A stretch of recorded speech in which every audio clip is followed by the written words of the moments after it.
Hey folks, it's Maxie here and welcome to another TEW2020 video, and of course it is our final one with the WWE as we aim to conclude this WWE and NXT save, because screw WWE. Looking forward to this one. We should be aiming to get our highest ever attendance. We've maxed out everything in terms of a legendary band, an A-list celebrity, and of course the special set. We get it boosted a little bit as well because we're a historic event, so I'm really hoping we can get a good rating here. The main event is a 60-minute Ironman match between Keith Lee and Daniel Bryan for the Universal Championship. So hopefully we should have no problems surpassing the 73 and the 78 rated shows that we've had at Summerslam before. Broadcast wise, we're all over the place on every pay-per-view station and on the WWE network. The card is stacked. It's 300 minutes of action. Let's end this series with a bang. This is WWE SummerSlam 2022. Let's go. And what a way to start it. 71,966 in attendance at the MetLife Stadium. Self-hype promotion to start the show. Why Daniel Bryan says this is his opportunity. He knows Keith Lee can't last 60 minutes and he's going to make him tap out several times over the matchup to become Universal Champion. Keith Lee says basically he's always said people to bask in his glory, and this is his time to showcase how good he can be. He's looking forward to being tested to the limit by Daniel Bryan and hopefully putting on a spectacular show for the WWE fans. This gets a 100 rating, so our top angle is secure off the bat. We just need the main event to draw. We could have a pretty pathetic show until the end, because as long as the angle's good and the main event's good, the filler can be terrible. But hopefully this is going to be a fantastic show. Starting off with our opener, it was about to have fantastic heat and great wrestling, and we had Ace Austin defeat Sami Zayn, Jay White and Seth Rollins in 23:55 when Ace Austin pinned Sami Zayn with the fold, following interference from Babatunde. This was the 6th defence of the IC title for Ace Austin. Sami Zayn was also the weak link, and this match was 83 rated. I believe it's been hampered by the announcers. Won't be the first to hear of that today. This one, I felt like you've obviously got the history between Ace Austin and Jay White. Sami's in because you've got the injury to Kevin Owens, so they couldn't defend the tag titles. And Ace has had a few issues going with Seth Rollins as well because of the botch. So I felt it tied up to a good matchup, got all 4 on the card, and a really good opener to get the crowd going. But Ace would have retained. That championship run would have went for a while. But yeah, pretty good start to the show. After it, I'm so proud of these two. Ace and the Beast. We developed them in NXT. We brought them up to the main roster.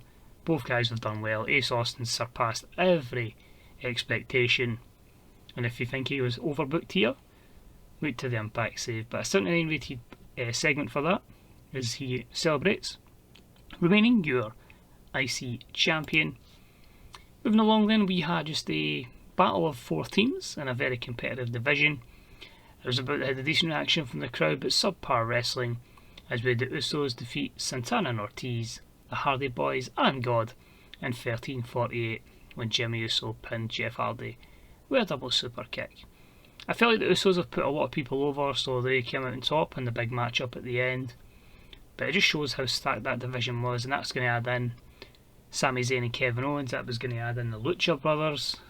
The plans for this division was class. But alas, all good things come to an end, and the Usos end with the victory. And after the matchup, storyline continuity. In fact, I think this angle should have been before. It should have been after Sami Zayn was walking backstage from the IC match, but he beat down by Santana and Ortiz. Continuity, the feud they've had going on with Kevin Owens and Sami, and that would have been a 71 rated segment. Then The Miz cutting a promo on Jacob Fatu. He says Jacob's been on a roll, but it's time for him to stop it. The reality is, I wanted to finish up all the promises. The Miz was going to put over Jacob Fatu. Andrade was promised to put over Jacob Fatu. Both are now going to put over Jacob Fatu in a triple threat matchup, which saw fantastic heat and great wrestling. Fatu wins in 13:55 with Samoan drop. 93 in-ring performance. That's how much he's been pushed to the moon. His overness is good, his technical skills are all good, and yeah, just shame the matchup was only a 76, but overall he gets the benefit from all those superstars happy to put him over. So yeah, it's good for what it was. I don't want to spoil it in case. Should I spoil it? Because there's a small chance I come back to this. It's like very, very slim if WWE magically does everything better. I think everybody knew the plan was to go Fatu and Reigns at WrestleMania. So yeah, shame that never happened. Wait to hear what would have been happening on the WWE title, because that was something. Maybe I'll reveal that at the end of the show. In fact, I will. I'll let you in on that one. Roman Reigns cuts a promo on Finn Balor. They'll finish up their feud as well. That's in 84. They've been back and forth as faction leaders. Their matchup was only a 76, which is disappointing. Fantastic heat and great wrestling. Reigns over Balor in 2030 with the spear. Let's have a look at the negatives. Just low experience of the announce team. Exceptional matchup. Adam Cole defeated Randy Orton in 25:08 with the flying cross body. That was an 81. Not bad at all. Could be a bit better. So I'll just confirm then what was going to happen with the WWE Championship.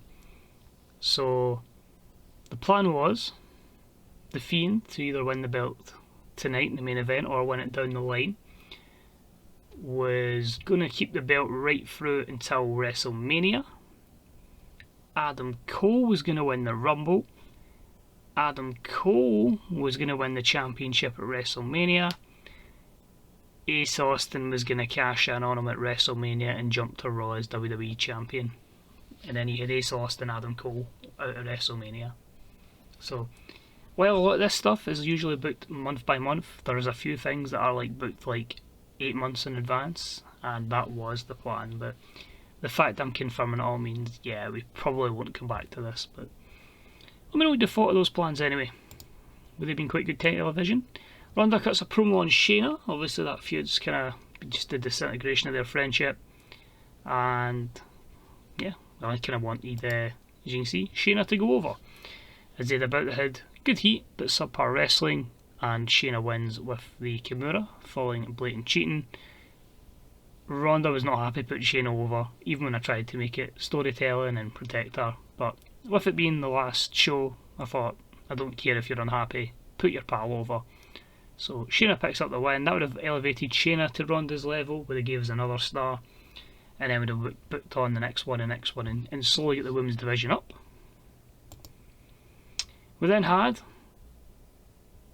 Brother Braun and Brother Bo of the Wyatt Army. Of course, you get Razar, you've got Akam, you've got Sister, I was going to say Sister Abigail, Sister Bliss, I think she would be called now, Brother Bo and Brother Braun, and they attack the New Day members Woods and Kingston. So Big E's already got a bit of a, lost a bit of the psychological war to start with. The mind games are being played by the Fiend. And the matchup for the WWE title had unbelievable heat and superb wrestling as Big E defeated the Fiend in 21-24 with a big ending, meaning that was his fourth defence of the WWE title.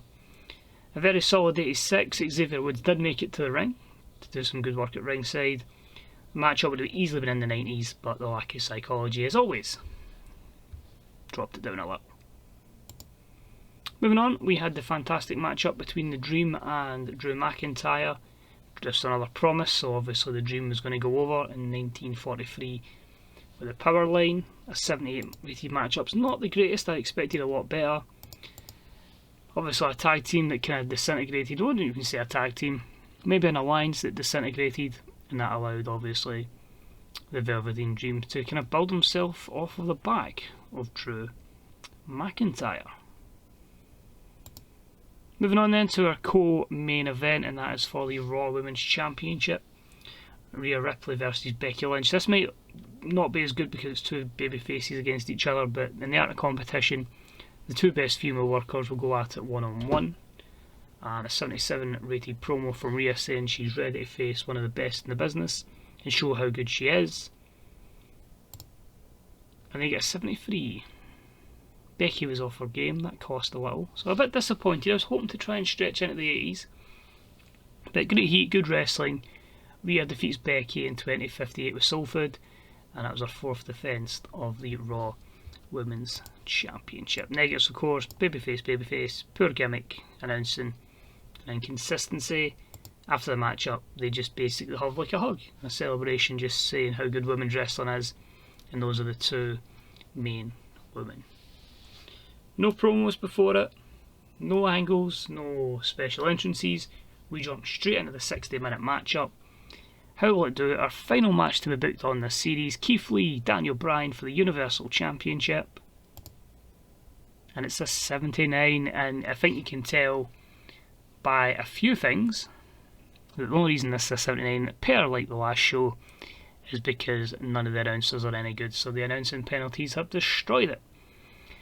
So it was an unbelievable matchup. Keith Lee defeated Daniel Bryan in a 1-hour Ironman match by 4 falls to 2. The 7th defence of the Universal title for Keith Lee. A 97 in ring performance played at 97. They both had pretty good chemistry. It lifted the match up. And the announcers made it flop as always. God, I just can't get the announcers to work at all in this save as well. So hopefully when we move to Impact, the likes of Don Callis and anyone that's not Josh Matthews can hopefully carry us forward. End of the show, Keith Lee celebrates, and just an 88. Should have been so much better, honestly. I think if we'd maybe went with the Fiend and Biggie in the main event, but I think it's been another case of this where commentaries cost it a bit, psychology, but again, you could argue that case for real life too. Many of the way the wrestling's going, do a lot of them have the skill of psychology, so there's that as well. But hey, it's the challenge of the game. I don't want it to be easy. We want to be fighting. We want to be. I want to use it like an FM save. We've got to develop the workers as well. So shame we never got them to their full development. But honestly, it's just blame WWE for that. So we'll end it there. I hope you enjoyed the journey. Let me know what you thought of the would have been plans for WrestleMania. I don't have a particular start date in terms of the Impact save. It may be after Christmas, it may be before. Just keep an eye out in notifications in your inbox. These are sub boxes, whatever it is on YouTube. Keep an eye on Twitter as well, because I'll pop up on Twitter when it debuts. Because I obviously need to start getting plans together. I need to make a thumbnail, and if you've probably noticed, I'm absolutely shocking at Photoshop, so that might take an attempt or 10. And I'm obviously waiting until there's a December mod out, just to make sure, you know, the likes of Zelina Vega gone from WWE, Rascal's gone from Impact, and Kylie Ray away as well. But realism will be out the window. We are just making sure we can get Impact in a position where we can have one of the biggest three-way wars in the wrestling business. Until then, thank you for watching. Thank you for your support. Let's get ready for one adventure that's going to go way above the year 2022. Thank you, and goodbye.